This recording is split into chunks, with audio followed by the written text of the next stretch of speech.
E3가 없어지고 전세계 최대 게임쇼 자리를 꿰찬 서머게임 페스트가 한국 시간으로 6월 8일 토요일 새벽 5시 45분부터 오전 9시까지 열릴 예정입니다. 다양한 이벤트와 더불어 작년만큼이나 화려한 업체들의 참가가 예고된 가운데 과연 이번 서머 페스타에는 어떤 게임들이 공개될까 궁금해지는데요. 지금부터 같이 한번 살펴보도록 하죠. 바로 시작합니다.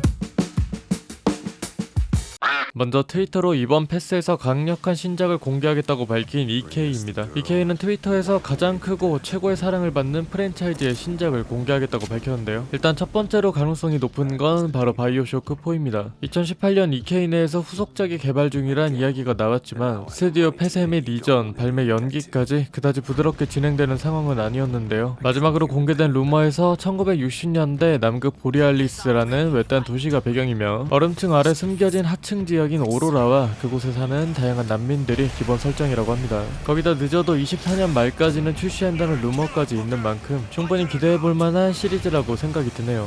물론 보더랜드 4일 가능성도 상당히 높습니다. 올해 2월 트위터에서 4를 연상시키는 로고로 교체를 하고 보더랜드 영화도 올해 8월 9일로 확정이 난 가운데 영화와 비슷한 시기에 출시한다고 했었던 보더랜드 4 역시 이번 서머 페스타에서 트레일러나 플레이 영상을 공개할 수 있다는 추측이죠. 최근에 뉴테일즈 프롬 더 보더랜드나 타이니 티나의 원더랜드 등 가장 개발이 활발한 시리즈이기도 하고 23년 기준 약 1800만 장을 팔아치운 만큼 보더랜드 4가 나올 가장 적절한 시기가 아닐까 싶네요. 마지막은 앞선 두 작품보다는 확률이 낮지만 그래도 가능성은 있는 마피아4입니다. 주로 1930년에서 40년대 혼란한 시기를 다루고 있으며 최근 나온 3편은 마피아의 전성기가 점점 꺾여가는 1968년을 다루고 있는데요. 마피아4에서는 19세기 후반 시칠리아 배경의 돈 살리에리 패밀리의 이야기를 다룬다고 합니다. 2020년에 제작이 들어간다는 트윗이 나왔고 4년이 지났으니까 트레일러가 공개될 만한 게임입니다. 과연 이 세 가지 게임 중에서 하나가 나올지 궁금해지네요.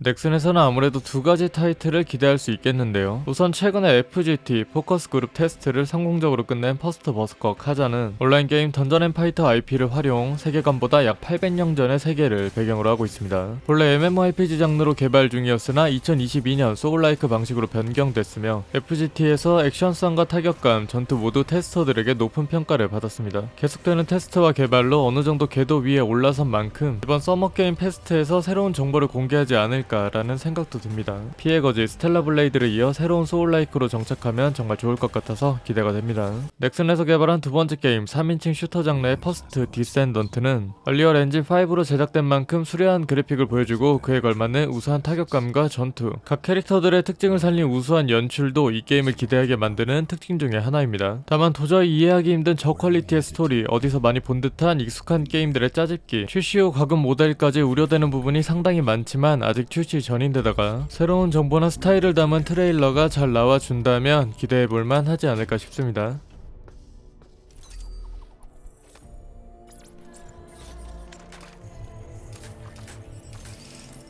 안나푸르나 인터랙티브가 나오는 이유는 사실 하나밖에 없습니다. 바로 2022년 10월 20일에 공개했던 사일런트 힐 타운폴의 상세 내용입니다. 몰락하는 마을, 내분 등 상당히 흥미로운 스토리를 가지고 있으며 에피소드 형식의 인터랙티브 장르라서 좀 더 원초적인 사일런트 힐의 공포를 느껴볼 수 있을 거라 생각합니다. 아직까지 제대로 된 설정이나 세계관, 캐릭터가 소개되지 않고 베일에 쌓여있는 만큼 이번 서머 페스트에서 제대로 된 영상이나 추가 티저가 공개되지 않을까 싶네요.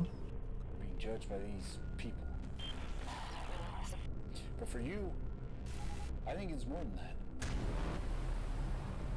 이번 반다이 남코 엔터테인먼트의 주력은 단연 엘든링 황금나무의 그림자일 텐데요. 신규 지역인 그림자의 땅을 배경으로 영혼의 여왕 마리카, 그녀의 아이 가지공 메스메르, 그리고 이번 DLC의 핵심 인물인 미켈라를 중심으로 스토리가 이어집니다. 유저는 미켈라의 행적을 따라가며 그의 의도를 알아내고 수많은 적과 전투를 벌이게 되는데요. 이 그림자의 땅은 본편 지역과는 단절되어 있고 피해 군주 모그의 보스룸에서 고치를 통해서 진입하게 됩니다. 때문에 본편을 클리어하거나 상당 부분 진행할 필요가 있고 라단도 반드시 잡아야 하기 때문에 어느 정도 엘든링에 익숙해진 유저들이 플레이하는 만큼 DLC 난이도는 상당히 어려울 것이라고 하네요. 보스는 10명 이상이 등장하고 투척 단검, 격투, 일본도의 대검 버전이 오오타치 등 8종의 무기가 추가돼서 본작과는 다른 형태의 캐릭터를 육성하는 재미도 그만큼 늘어날 것 같습니다. 무려 10종류 이상의 보스가 추가되며 필드 내 던전들도 더 다채롭게 구성해놔서 엘든링 특유의 모험의 재미 역시 잘 갖춰놨다고 하니 엘든링을 재밌게 했다면 구매할 만한 것 같습니다. 이번 서머 페스트에서 어떤 추가 영상이 나올지 기대가 됩니다. 되네요. Mother, wouldst thou truly lordship sanction? 사이렌 시리즈 사일런트 힐, 그라비티 러쉬를 제작한 토야마 케이치로가 이끄는 포켓게임 스튜디오는 사일런트 힐 느낌의 3D 어드벤처 야구자 슬리터헤드의 최신 영상을 들고 나올 것으로 보입니다. 2021년에 공개한 자료에서는 일상에서의 비일상, 즉 현실과 비현실이 합쳐지는 세계관이며 여기저기서 나타나는 악령이나 요괴들을 주인공이 마주하는 내용이 될 것 같은데요. 사일런트 힐부터 매니아가 많기로 유명한 사이렌 시리즈까지 제작했던 인재인 만큼 두 시리즈에 버금가는 자신들만의 색채를 낼 수 있기를 기대해 봅니다.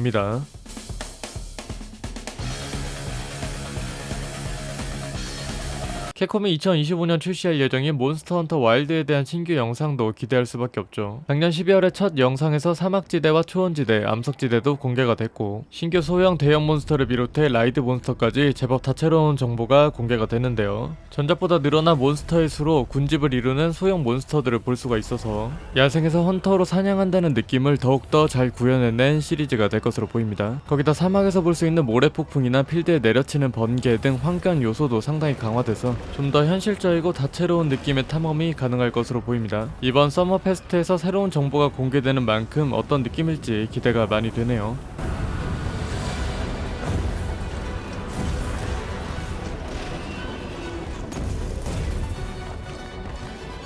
캡콤에게 기대하는 게임은 사실 하나가 더 있죠. 바로 수많은 루머가 퍼지고 있는 바이오하자드 9입니다. 25년 상반기 출시 예정이며 크리스, 질, 클레어, 레온까지 과거의 주연들이 전부 나오는데요. 1인칭과 3인칭 중에 자신이 원하는 시점으로 선택이 가능하고 호러보단 액션에 집중했다고 합니다. 8편에서 보여줬던 다크 판타지 요소에 과학을 덧붙인 이야기가 될 것이라고 하는데요. 바이오하자드 시리즈의 마지막 넘버링이 될 것이고 오픈월드가 될 수도 있다고 하네요. 아직 제대로 된 정보가 없는 만큼 이번 패스에서 영상을 보여준다면 좋을 것 같습니다. branch and into the forest deep. What is it with that creepy story? 매번 어디든 나올 때마다 팬들의 가슴을 뛰게 만드는 게임이죠. 스타워즈 게임의 신작 스타워즈 아울로는 스타워즈 오리지널 3부작 중 제국의 역습과 제다이의 기환 사이의 시대적 배경을 바탕으로 불법을 저질러 먹고 사는 케이베스라는 인간 여성의 일대기를 다룬 게임입니다. 영원한 주적 은하제국은 물론 여러 헛가문 중 최대 범죄 조직인 헛클랜, 스파이크 광산을 통제하는 파이크 신디게이트 등 다양한 조직이 등장하고 이들 내에서 주인공 평판이 갈리게 되는데요. 이 평판이 낮아질수록 주인공과 적대하게 되고 전투를 벌이는 일도 있다고 합니다. 이 세력별 평판에 따라서 상인 NPC나 의뢰, 해금되는 지역도 달라진다고 하니 각 세력 간 친밀도를 올리기 위한 서브퀘스트가 상당히 많을 것으로 예상이 됩니다. 물론 그게 기존 유비식 오픈월드의 단점을 그대로 가진 형태라면 지루하겠지만요. 스타워즈 IP인 만큼 평타만 쳐도 잘 팔리는 데다 스커러앤 본즈 실패로 칼을 갈고 있는 유비의 차기작이라 이번 게임 페스트에서도 충분히 기대할 만한 영상이 나오지 않을까 싶네요.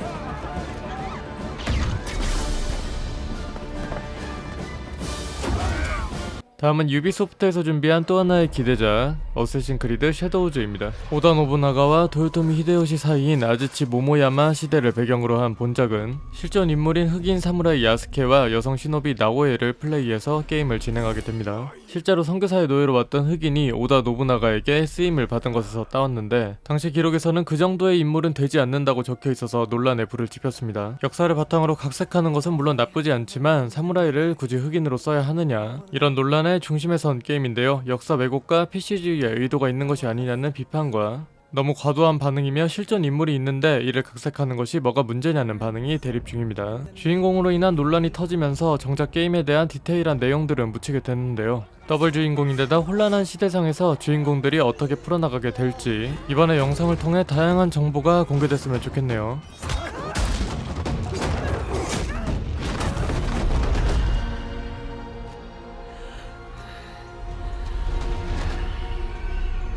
드디어 이 게임의 상세 정보가 올 여름에 공개될 예정입니다. 2018년부터 시작해 작품의 컨셉이 바뀌고 창작자가 떠나는 등 악순환의 연속이었지만 22년 10월 기준 메인 퀘스트는 전부 클리어할 수 있을 정도까지 개발을 해내면서 떠났던 마크대로가 돌아오는 등 23년부터는 순항을 거듭하며 순조롭게 개발을 진행했습니다. 그리고 24년 안에 출시를 목표로 준비를 하고 있다고 밝혔는데요. 어마어마한 텍스트량과 다양한 서브퀘스트 등 즐길 거리가 많은 시리즈라서 과연 이번에 어떤 영상이 공개가 될지 기대가 되네요. 같네요. 오늘의 영상은 여기까지입니다. 여러분들은 어떤 게임을 기대하고 계신가요? 6월 8일 새벽 5시 40분에 저와 함께 살펴보도록 하죠. 시청해주셔서 감사합니다. 지금까지 콘솔모아였습니다.